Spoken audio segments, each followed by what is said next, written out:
기독교인이 본 불교의 진실. 석가모니의 본명은 고타마 시다르타. 고타마가 성씨이며 시다르타가 이름이다. 석가모니는 산스크리트어 샤캬모니를 음역한 것으로 샤캬족, 석가의 고유한 명상에 잠긴 성자라는 의미이다. 그는 BC 600년경 인도의 샤캬 부족의 소왕국 카필라의 왕자로 태어났으나 인간의 삶이 늙고 병들고 죽는 고통으로 이루어져 있다는 것을 인식하고 이를 벗어나고자 이후 왕세자의 지위를 버리고 출가하여 많은 수행 끝에 감정이라는 악마의 유혹을 견뎌내고 보리수나무 아래에서 깨달음을 얻었다. 이후 인도 북부를 중심으로 가르침을 펼치고 많은 이들을 교화하다가 마지막 제자인 수바타를 교화하고 80세의 나이로 열반에 들었다. 그는 욕심, 탐심에서 기인한 108번뇌를 어떻게 없애나 하는 화두에 대하여 깨달음을 얻기까지 몸부림을 친 선생으로 제자들에게 그것들을 전수한 것이 소승불교이다. 불교는 소승불교를 말하며 이는 종교가 아니며 중국의 논어, 도덕경처럼 오랜 기간 깨달음을 얻는 가운데 구도자 선생으로 지은 것이 아함경이라는 책이다. 이것이 소승불교 전부이다. 따라서 석가모니는 공자나 맹자, 소크라테스처럼 제자를 두고 가르쳤던 또 한 분의 선생에 불과하다. 따라서 우리가 그들에게 신으로 경배하거나 복을 구하지 않는 것처럼 석가모니는 구원자가 아니며 단지 깨달음을 구한 구도자일 뿐이다. 이는 예수님 오시기 6세기 전의 일로서 예수님 초림 전까지 인도 지역에서 유효한 인간 생활 지침서로서 대접을 받은 것으로 보인다. 그러나 진짜는 항상 가짜가 달려든다. AD2세기 무렵 나가르주나 한역, 용수보살는 승려이자 불교 사상가로서 원시불교인 소승불교는 상업성이나 확장성이 없다고 판단, 놀라운 시도를 한다.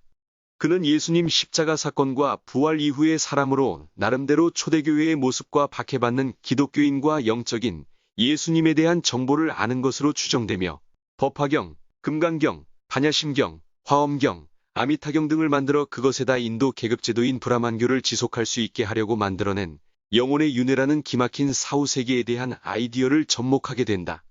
다시 말하면 이것은 불교를 부흥시킬 수 있는 중생을 제도할 수 있는 기발한 수익 모델을 만드는데 반드시 필요한 것이다. 한편 당시의 인도는 영혼의 윤회라는 악법 대동으로 인도 계급제도인 카스트를 만들어 가난한 자, 약자들인 불가촉천민이라는 뜻을 가진 수드라 계급인 노예층을 관리하게 된다. 이것은 인도 최상류층 계급인 브라만 계급을 유지하기 위한 먹잇감으로 영혼의 윤회설은 가난한 사람들과 신분이 낮은 사람들의 비참한 상태에 대하여 인도 정부가 사회적 책임을 회피하기 위한 것이며 이는 현세의 비참을 전생에 쌓은 악한 업보 탓으로 돌리면 브라만 계급의 지배자들은 가난과 불평등에 대한 책임을 지지 않아도 된다는 기막힌 작전이 통한 셈이다. 이처럼 대승불교는 그저 도덕경 정도에 불과한 소승불교에 윤회설이라는 뜬금없는 흉악한 윤회 프레임을 씌워 중생을 다스릴 수 있는 시스템을 완성한 것이다. 즉 해탈의 경지에 도달하지 못한 사람은 그 깨달음의 경지 또는 구원된 상태에 도달할 때까지 계속하여 이 세상에 다시 환생한다는 힌두교의 교리를 적용한 것이다. 윤회설을 장착한 대승불교는 세상 종교로서 손색이 없는 신흥 종교로 둔갑하여 동쪽으로 바람이 부는 대로 급속하게 전파되기 시작한다. 따라서 지금의 불교는 대승불교를 말하는 것으로 인도, 중국, 네팔, 캄보디아, 라오스, 한국, 일본 등에서 제각각 그 나라의 토속문화유산과 샤머니즘에 따라 변형되어 움직이는 그저 구원이 없는 종교 놀이에 불과한 것이다. 단지 대승불교 창시자가 용수보살인데 그는 석가가 창시자라고 손오공 계략을 펼쳤다. 그러므로 대다수 사람은 소승불교의 창시자인 석가모니가 대승불교도 만들었다는 착시현상에 이용당한 것이다. 그러므로 지금의 불교는 사실 아무것도 아니며 없는 것이다. 단지 죄 문제로 방황하는 인간들에게 다소 위안을 주는 산사의 아늑함과 부처상 앞의 목탁 소리와 향냄새, 그리고 절박, 승려들의 절제된 옷차림과 난해한 경전이 새로운 종교 문화를 만든 것이다. 따라서 불교 신자들을 구속하는 윤회설은 불교의 명분을 유지하기 위한 일종의 속임수이며 영혼이 구원받는 기독교와는 차원이 완전 다른 것이다. 이 사실은 불교계에서는 이미 알려진 공공연한 비밀이며 그들은 하나님을 제대로 알 기회를 놓친 채 스스로 사탄에게 기만당하는 삶을 살아가고 있으며 그들의 처지는 하루빨리 예수님 십자가 앞으로 데려와야 할 절박한 상태에 놓여 있다. 우리는 좀 더 솔직하고 진실해야 한다.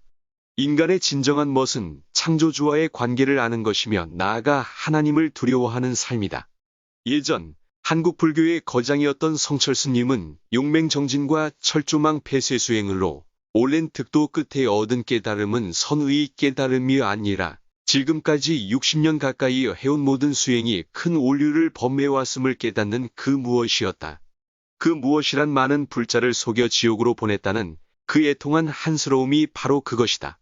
그는 자신이 큰 깨우침을 얻어 부처가 되고자 했던 모든 소망은 허상임을 통절하게 느끼는 순간 자신이 천만 불교 신자들을 지옥으로 보낸 그 몫까지 책임을 져야 한다는 하소연을 어디에 한단 말인가. 그의 유언에서 그 심정을 알 수 있다. 한평생 남녀 무리를 진리가 아닌 것을 진리라고 속인 죄가 너무 커 지옥에 떨어진다. 라고 남겼다. 성철스님은 일찍이 불교가 최상의 진리라고 믿고 큰 깨달음을 얻어 해탈성불이 되고자 8년간을 드러눕지 않고 용맹정진인 장자불화와 초인적인 극기수행을 실천한 결과가 모두 헛것이라는 사실들은 소승불교든 대승불교든 그 어떤 것도 주 예수 그리스도를 통하지 않고는 구원이 없다는 사실에 모든 승려는 신중히 심각하게 자신을 돌아보는 계기가 되어야 할 것이다. 예수께서 이르시되 내가 곧 길이요 진리요 생명이니 나로 말미암지 않고는 아버지께로 올 자가 없느니라. 요한복음 14장 6절 말씀. 모든 길은 로마로 통했던 것처럼 모든 구원은 오직 예수님 외에는 없다. 불교 신자들이 기독교인으로 돌아오는 과정은 매우 간단하다. 누구든지 주의 이름을 부르는 자는 구원을 받으리라. 사도행전 2장 21절 말씀. 즉 누구든지 진실로 예수 그리스도의 이름을 부르짖는 자마다 반드시 하나님의 응답을 받게 된다는 뜻이다. 만일 당신이 기독교인임에도 아직 구원을 받지 못했다는 생각이 든다면 다음 말씀에 집중하기를 바란다. 베드로가 이르되 너희가 회개하여 각각 예수 그리스도의 이름으로 세례를 받고 죄 사함을 받으라 그리하면 성령의 선물을 받으리니. 사도행전 2장 38절 말씀. 이 약속을 믿는 자에게는 능치 못할 일이 없게 된다. 즉 핵심은 오직 예수 그리스도 이름이다. 그분으로 인한 성령 선물은 누구든지 예수님의 이름을 부르짖고 찾는 자는 지옥으로 빠지지 않고 이미 준비되어 있는 영원한 삶을 보장하는 새 하늘과 새 땅으로 가게 될 것이다. 이제 말씀을 맺고자 한다. 수십 년간의 승려 생활을 하다가 목사가 된 어떤 분은 말한다. 불교의 깨달음이란 벽돌 갈아 거울을 만드는 것과 같은 참으로 어리석고 헛된 짓이라고 한 말이 생각난다. 지금도 많은 승려가 참 진리를 찾아서 삭발하고 법복을 입고 고행을 통한 극기 수행을 하고 있다. 오직 성경과 예수 그리스도와 십자가 사건을 관통하지 않고는 그 어떤 진리도 찾을 수가 없다. 하루빨리 그 고행에서 벗어나서 영혼의 자유함을 맛보길 바란다. 그러기 위해서는 부처상을 하루빨리 떠나야 한다.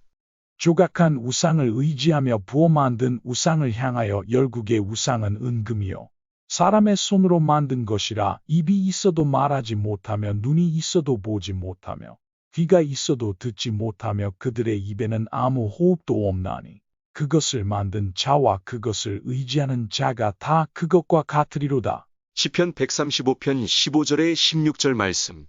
철공이 망치로 철판을 두드리고 자르고 부처를 만들어 금칠하고 목공이 땔감에 불과한 나무의 대패로 밀고 곡선자로 그어 자르고 다듬어서 붓으로 금칠을 하고 완전한 우상인 부처상을 만들어 수많은 사람을 절하게 만든다. 이것이 명백한 우상놀이이다. 하나님이 직접 만드신 10계명 중 제2계명을 정면으로 어기는 일이다.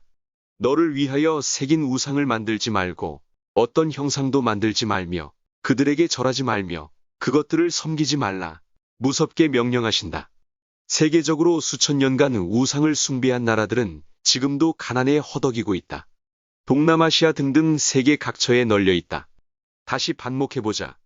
돌덩이나 무쇠 덩어리나 땔감 나무 앞에서 기도하는 자들은 거짓 진리에 속은 우매한 자들이다. 이것은 마치 가마솥에 모래를 넣고 불을 지펴 밥이 되기를 기다리는 형국이다. 감사드립니다. 다음 편을 기대하세요.